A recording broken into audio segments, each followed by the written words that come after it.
National action plan धरा का धरा रह गया, ये लिखना भी ज्यादती है और मैं ये ज्यादती हो गई है ये कबूल करता हूँ। समझ नहीं है कि 2023 भी जो है 2022 जैसे ही होना है।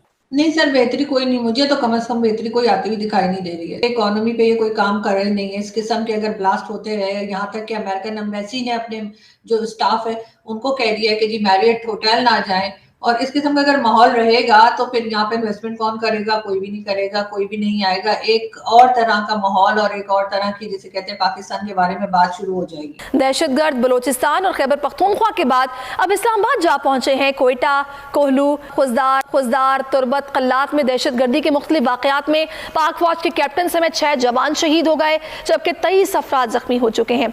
बलोचिस्तान में एक रोज के दौरान मुख्तलिफ दहशतगर्दी के अफसोसनाक वाकयात को देखकर ऐसा महसूस हो रहा है कि दहशतगर्द दोबारा मुनज़्ज़म होकर मुल्क का अमन व अमान बर्बाद करने वापस आ गए हैं। पूरी कौम इस वक्त शदीद कर्ब में मुब्तला है, जबकि हमारे हुक्मरानों की सारी तवज्जो इमरान खान को सियासत से माइनस करने, पंजाब का इक़्तिदार हासिल करने और अपने करप्शन केसेस को ख़त्म करने तक महदूद है। क्या हुकूमत मुल्क में मौजूद शदीद मुआशी और सियासी बहरानों के साथ साथ दहशतगर्दी की बढ़ती हुई लहर को काबू कर पाएगी? ये सवाल सभी के जहन में है। अगर इलेक्शन अप्रैल मई में ना हुए तो क्या पाकिस्तान के मुआशी हालात मजीद ख़राब हो जाएंगे? हुकूमत अपनी अना और ज़िद की खातिर क्या पूरे मुल्क की सलामती को जानबूझकर दाव पर लगा रही है? ये वो सारे सवालात हैं जो कि इस वक्त तमाम के जहनों में हैं और लोग परेशान हैं कि मईशत हमारी डोल रही है, दहशतगर्दी बढ़ती जा रही है, आखिर संभाला कौन देगा? और जिसका कि सिर्फ और सिर्फ नुकसान है। बलूचिस्तान में फोर्सेस पर हमले, कैप्टन समेत 5 जवान शहीद, ये आज के अखबार की हेडलाइन है। इसी हेडलाइन में आगे जब आप जाते हैं तो बताया गया है कि कोयटा में 2 हब में, खुजदार में और तुरबत में 3 बम धमाके, 14 अफराद जख्मी।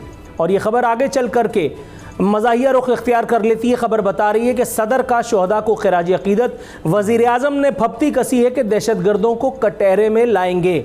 और अगर आपको लगता है कि सदर और वज़ीर आज़म ये काम कर सकते हैं तो अपने दिमाग का किसी अच्छे डॉक्टर से इलाज कराइए। वो 5 जवान जो शहीद हुए, मातम सिर्फ उनके घर में बपा है। वज़ीर आज़म का ये कहना कतई सरासर झूठ है कि कौम इनके गम में बराबर की शरीक है। कौम को कख परवाह नहीं, कौम आज भी बटी हुई है। किसी को हकीकी आज़ादी चाहिए, कोई जो है कल 27 दिसंबर की बरसी मनाने के लिए तड़प रहा है। कौम को किसी बात की कोई परवाह नहीं।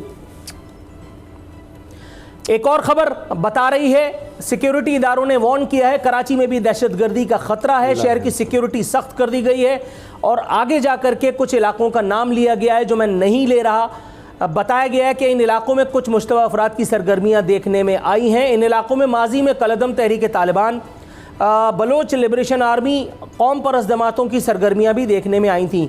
ज़राए ने बताया कि चूँकि शहर के अंदर आने वाले रास्तों पर कोई ठोस सिक्योरिटी इक़दाम नहीं है, जिसके बाद शहर में असलहा और गोला बारूद की तरसील भी जारी रहती है। इसलिए खबर में जो नहीं लिखा वो मैं बताता हूँ। इसलिए अगर कहीं कराची में कोई और कांड हो जाए तो जहन में रखिएगा कि वज़ीर आला के और सिंध हुकूमत के दिल शोहदा के साथ धड़कते हैं। दहशतगर्दों को कैफर किरदार तक पहुँचाया जाएगा, आहनी हाथों से निपटा जाएगा और खुदाए वाहिद की इज्जत व आबरू की कसम ऐसा कुछ नहीं होगा। एक और खबर इसी हवाले से बता रही है, इस्लामाबाद में खुदकुश धमाका, एक पुलिस एहलकार शहीद, 3 जख्मी। धमाके में हेड कांस्टेबल अदील हुसैन शहीद हुए। धमाका 18 किलो बारूदी मवाद इस्तेमाल करके किया गया और उस पर हमारे कागज़ के वज़ीर आज़म कह रहे थे कि रियासत की रिट कायम की जाएगी, दहशतगर्दों का गठजोड़ तोड़ देंगे। गोया आप इतने ही टर्मिनेटर और हरक्यूलेस हैं। कुछ आपसे पहले वाले ने कर दिया जो अब हकीकी आज़ादी के तालिब हैं, और कुछ आप कर देंगे। और जो बची कुची कसर रह गई है वो इंटर्न पे जो आजकल एक फ़्लाइट है जिनको अगली दफ़ा हुकूमत में लाने के मंसूबे बन रहे हैं, कुछ इंशाअल्लाह वो कर देंगे। क्योंकि आज ही उन्होंने बता दिया है कि मैं कल क्या तकरीर करूँगा। मैं उस बारे में बात करके मुँह का मज़ा कोटा नहीं करना चाह रहा। एक ख़बर और बता रही है, DI खान में भी सिक्योरिटी फोर्सेस से मुकाबला। खैर की खबर ये है कि एक दहशतगर्द कमबख्त बदबख्त मारा गया, फिन्नार जहन्नम। एक और खबर बता रही है, पेशावर KPK में डिप्टी स्पीकर KPK असम्बली पर एक तकरीब के दौरान फायरिंग हुई। उनके गार्ड्स की जवाबी फायरिंग से जानी नुकसान नहीं हुआ और वो बच गए। इसलिए यहाँ पर इजहार ताज़ियत किसी का मौजूद नहीं था। एक और खबर बता रही है बन्नू ऑपरेशन में शदीद जख्मी सिपाही हलीम 29 साला शहीद हो गया। जमहूरियत के चाचे और मामे अपनी अपनी फप्तियां कसने में लगे हुए हैं। उसामा, चीज़ें अभी इस वक्त हम देख रहे हैं कि कुछ संगीनी की सूरत हाल इख्तियार करती जा रही हैं, तशवीशनाक हद तक ये मामलात आगे बढ़ रहे हैं। लगता यह है कि वज़ीर दाखिला जो हमारे हैं, अब क्या कहें, बदकिस्मती है। राना सनाउल्लाह साहब, उनकी अगर आप स्टेटमेंट्स को देखें तो कहीं नहीं लगता कि उनकी तवज्जो इन सारे मामलात पर है, क्योंकि आपका अगर फोकस हो तो आप हर वक्त उसी तरफ बात करेंगे, उसी के हवाले से बात करेंगे। आप क्या इंतजाम कर रहे हैं, क्या वजह है दहशतगर्दी दोबारा सर उठा रही है। जो इस वक्त राना सनाउल्लाह की स्टेटमेंट सबसे ज्यादा गर्दिश में है वो तो ये है कि जनाब 13 मिनट की ऑडियो आई है, अभी 25 मिनट की आ रही है। वो तो इस काम पर लगे हुए हैं, वो तो जलसे जुलूसों में इस तरह के ऐलान करने लगे हुए हैं, जहां पर आपका वज़ीर दाखिला वो एक इमरान खान फोबिया का, एक ऑपोजिशन लीडर के फोबिया का शिकार होगा, बल्कि पूरी पीडीएम ही जब ये शिकार होगी तो वो क्या करेंगे। आप कोई इनसे सवाल पूछ लें, आप इनसे दहशतगर्दी का सवाल करेंगे, आप इनसे महंगाई का, लोड शेडिंग का। यानी एक तरफ आप देखिए कि पाकिस्तान में अब सुजुकी ने भी प्लांट बंद कर दिया है, पहले टोयोटा ने किया, अब यह हाल हो रहा है और महंगाई बढ़ रही है, बिजली की पहले ही तलब नहीं है, यानी प्रोडक्शन कहाँ होनी है, हर चीज बंद हो रही है, बिजली की जरूरत ही कम पड़ती चली जा रही है, उसके बावजूद लोड शेडिंग हो रही है। यहाँ तो ये हालात है। लेकिन अगर आप वज़ीर दाखिला साहब को देखेंगे तो पाकिस्तान में एक ही मसला है, वो अब तोशा खाना तो फेल हो गया, क्योंकि अब तो हाई कोर्ट्स के ऑर्डर आ रहे हैं, Lahore high court, Islamabad high court, ये सारी तफसीलें हैं, किसने कब कब क्या लिया क्या बेचा।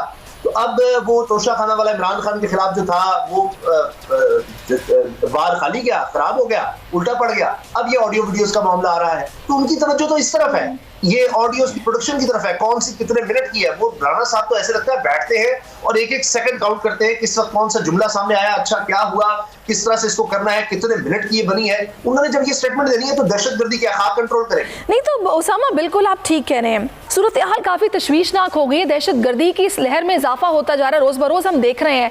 आप लोग कैसे देख रहे हैं, किसकी जिम्मेदारी है, कौन अवाम को जवाब दे? कोई नई प्लेबुक नहीं है। मैंने पिछले हफ्ते भी या पिछले दिनों में भी ट्वीट किया था कि एक बहुत 70 साल पुरानी प्लेबुक है कि जब मुल्क के हालात आप एक्सप्लेन ना कर पाए, जब एक गवर्नमेंट अनएक्सप्लेनेबल हो जाए और हर किस्म का जोर लगाया हुआ कि उसी गवर्नमेंट को बगैर किसी पब्लिक के मैंडेट के उनके ऊपर आपने जारी करना है, तो फिर ये प्लेबुक आप ऑफ्टन देखते हैं, हर मुल्क में ये होता है। फिर दहशतगर्दी की भी लहर ऊपर अचानक ऊपर हो जाती है, और ये हम कब से कह रहे हैं।